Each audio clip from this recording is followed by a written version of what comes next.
What's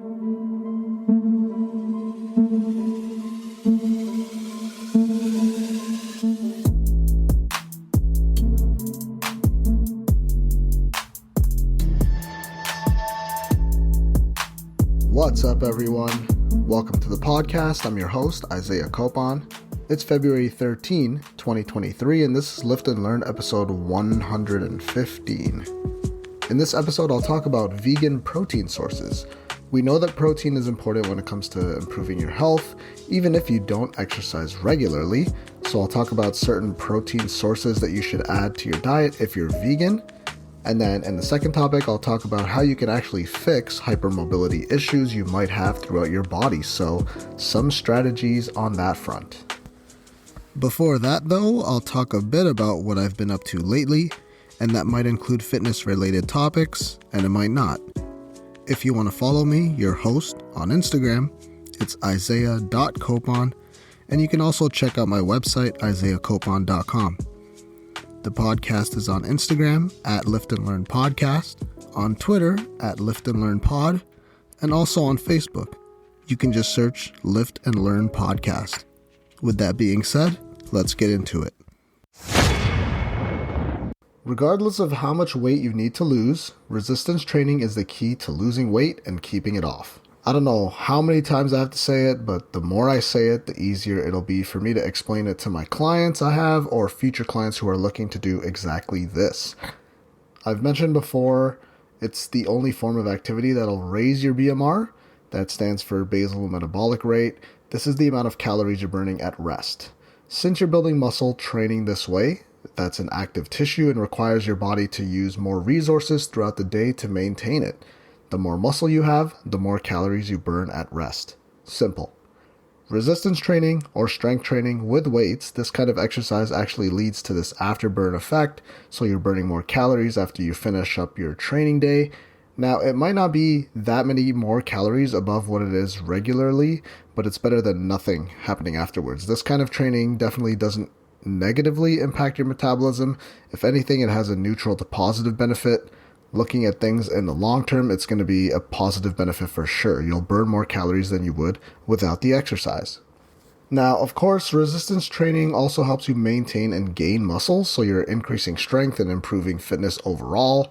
It also tends to be more enjoyable than cardio for most people. Once they learn how to confidently perform all of the movements, that's when it really becomes a life changer. It just makes your life easier being strong. So work on that first, form over everything when it comes to starting out, and tiny improvements you make over time is still progress. Get 1% better every day and you'll be crushing it by the end of the year. This is why resistance training is so important when it comes to losing weight in the long term. You're building muscle, increasing strength, improving fitness overall. That'll give you that long-term weight loss, or if you're looking to maintain a healthy body weight because of the activity that you're doing. That's a form of activity where your body has to constantly adapt to it, unlike cardio, which will actually cause your body to lose muscle and fat. So you're constantly lowering or producing no effect on the BMR, which isn't ideal for most people in today's world, where there's an abundance of food and a lot of time spent sitting down. Anyways, on to TV first, because that's exciting right now. The Last of Us is really starting to get good now. There were actually 2 episodes this week, the typical Sunday one, and then they released an episode on Friday night also because the Super Bowl was yesterday by the time this episode comes out. So I guess I'll just talk about that halftime show next week, since I'm probably only going to watch that part and then watch some of the commercials on YouTube. I already saw this Breaking Bad chip commercial, I think it was, commercial beforehand. That was pretty funny. Anyways, The Last of Us. Okay, so there was a cliffhanger after Sunday's episode. So most of the week I was talking about the episode to some people I work with and some of my clients who are watching it too. The dynamic between Ellie and Joel is starting to show itself, which is cool. Pedro Pascal absolutely killing it in that role. And Netflix, at least here in Canada, they're slowly rolling out this password sharing fee. I got the notification this past week, but I'll try to ignore it for as long as possible. I think it's like an additional $8 a month to share your account with another person, that's ridiculous. There's no way I'm paying that over my already $23 a month Netflix bill after tax. I probably won't cancel it, but I'm going to downgrade my account soon because of all this greed going on. You know, they're money hungry right now. I might cancel it though, just so that it doesn't encourage other streaming services to do the same ridiculous policy. Besides that, I haven't really done much but work and train this week. Played some video games also though, so I finished that Crash Bandicoot game I talked about a while ago. Dude, the last level was like ridiculously difficult. It took me like almost 2 hours to finish. I actually ran out of lives the first time and then came back a few days later. The second time around, I spent like an hour just sitting there trying to get through it, but I did it. The biggest gaming news of the week is Hogwarts Legacy is out now. That's been a long-awaited game from gamers and fans of the Harry Potter universe. I'll probably buy the physical copy of the game later today because I actually do want to start that one. I can't stop watching like non-spoiler footage of the game so far. Literally when I open my YouTube, it's the first thing that pops up now because the algorithm just knows. The reviews for this game have actually been really good, which is surprising because the developers' experience making AAA games, they don't really have a lot of experience on that front, but it looks like they managed to pull it off. So I'm excited to start that one soon. And this month I might also get around to playing a bit of that new God of War also, which should be sick. In terms of my training, still going well. I actually measured my calves the other day just to see any progress, and I've gained half a centimeter since the start of the year.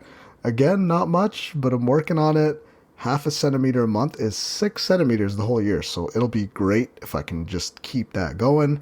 Still getting it in with the consistency, still on top of doing my ab work and the deadlifts. Something that's still really hard to stick to is doing my sets in this hypertrophy rep range, like 8 to 12 reps, because I keep on focusing too much on the strength aspect of it all. I have to remember to leave my ego at the door, which is still a struggle. I had this crazy chest workout earlier today, actually. Definitely higher volume than I've been doing lately. I hit bench at just 205 pounds, but I went for 10 to 12 reps there, which is actually pretty difficult. And then moved on to this pretty cool incline chest press machine at the gym. And then I hit the cable flies. While I was playing some old school like CT Fletcher video on my phone, I just needed extra motivation to really get after it today. I got to take my time hitting today's workout, so it was almost like a 80 to 90 minute workout or something, just like a full push day, no interruptions, favorite day of the week. In terms of reading, I've been slipping lately, but I'm back on it. I actually had a scare this week. I usually carry around my Kindle at the gym with my inside of my iPad case, and then an hour later, I realized I didn't have it with me, and I was super upset because my Kindle is like one of the most important devices over the last year because of this reading kick that I've been on. I was upset for a few hours, then I just decided to check the gym's lost and found, and it was actually there. So faith in humanity has been restored for the week.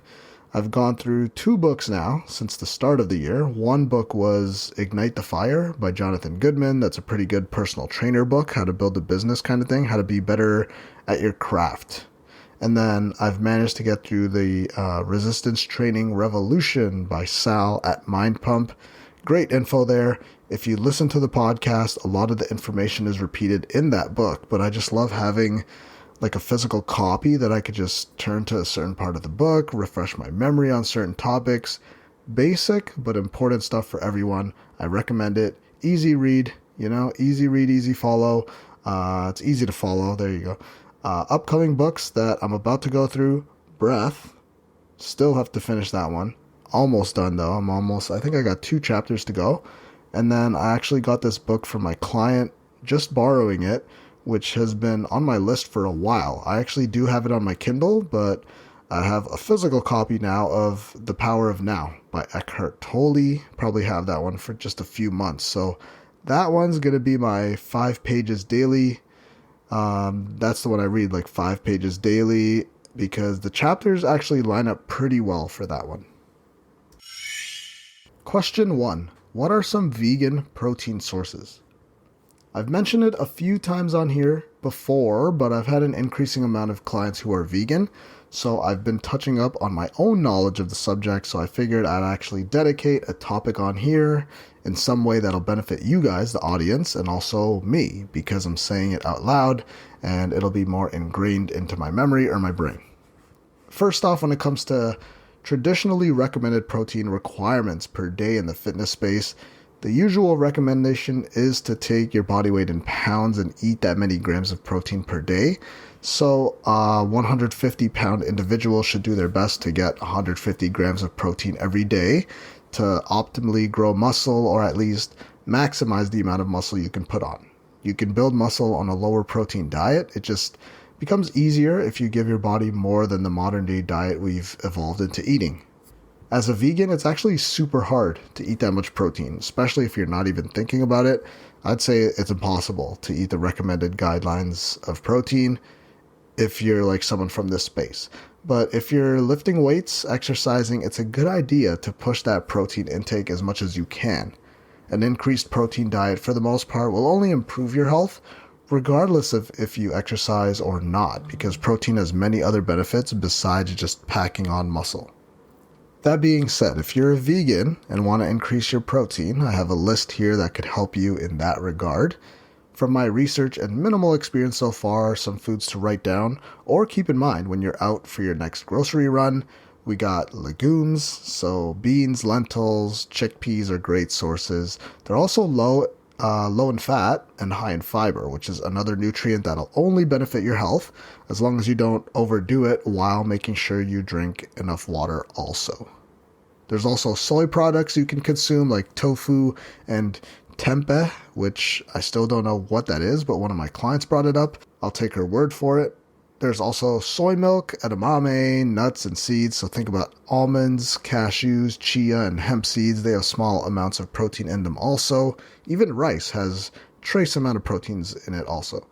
Quinoa is a great source when it comes to carbs and protein. I eat that one about once a week right now. It's good for me to take a break from having rice with damn near every meal. Seitan, that's another one that I haven't heard of. It does have gluten though, so be aware of that if you have an insensitivity. If you struggle with getting in protein as a vegan, those are some of the foods you can try to toss into your meals. This is going to be important when we're talking about maintaining or improving health. Of course, some kind of vegan protein powder could go a long way and could help you in your protein intake for the day if it becomes a hassle to consume it all through whole natural food sources. That's definitely something to keep in mind. That's a quick list for you, and implement it if you're really lacking on your protein intake. Question 2. How to fix hypermobility? This is a loaded question, and you can't fix this overnight. You have to be patient overcoming something like this because it'll take a while. It's potentially a long process depending on how severe of a hypermobility issue you have. That being said, you can quickly test your hypermobility on yourself. Some quick tests you can do are for the fingers, elbows, and the knees. So for that, if you see excessive bending in the fingers and if you pass that 180-degree threshold with your arms and legs straight at the elbows or knees respectively, and the other test is if you can reach the floor with your legs straight. If you can literally fold yourself in half while touching the ground, or sometimes people can put their palms to the ground, which is wild. If that resonates with you, then you're hypermobile. Sometimes yogis are this way, along with gymnasts, also just because of the nature of their form of exercise. You'll find this to be more common in females than males. If you are hypermobile in some areas, that could be kind of a problem area when we're doing resistance training. Just be sure not to lock out all the way. Specifically, if you're hypermobile in your elbows or arms, you should avoid maybe a bench press. Avoid doing the movement to the point where you fully lock out. If you do a full lockout with a hypermobile joint, your chance of injury is significantly higher. So avoid upper body full lockout movements if your elbows are the hypermobile area. And for legs, don't lock out on something like a leg press, for example. It's obvious why. We've all seen those videos online. Stopping just short of full extension would be my advice when it comes to having hypermobile joints. This is a sort of instability that you should work on improving. The best way to overcome something like this is to build strength and stability in the surrounding muscles of that hypermobile joint. I have some clients now who are hypermobile, so this is something I've seen more and more of lately. Building strength can actually improve joint stability and relieve some of the pain you may have. So if you're hypermobile at the knees, for example, working on the quad muscles, the hamstrings, even the calves will all play a part to make you a bit less hypermobile, but you gain some strength there, which goes a long way when it comes to your training and daily life. Posture could be an issue also, so bettering that goes a long way. In terms of hypermobility, this could be affected. If you're doing the same movements over and over again, because of that overuse, it could develop into hypermobility if you don't strengthen the surrounding areas. If you're someone who moves constantly throughout the day, it would be smart to give yourself like 2 to 5 minutes to just lightly stretch the areas, maybe doing some body weight, muscle building movements, even with super light weights could help you over time. In terms of hypermobility, you should still stretch regularly, but you have to keep in mind not to overstretch. Building muscle is great, but at the same time, you don't want to lose all of your mobility. So while the best way to get over some hypermobility would be to lift weights in a controlled range of motion, you should also stretch to maintain some of that mobility also. So you got to find a balance between the two. The goal should be to achieve joint stability so that you can perform resistance training movements without that increased risk of injury.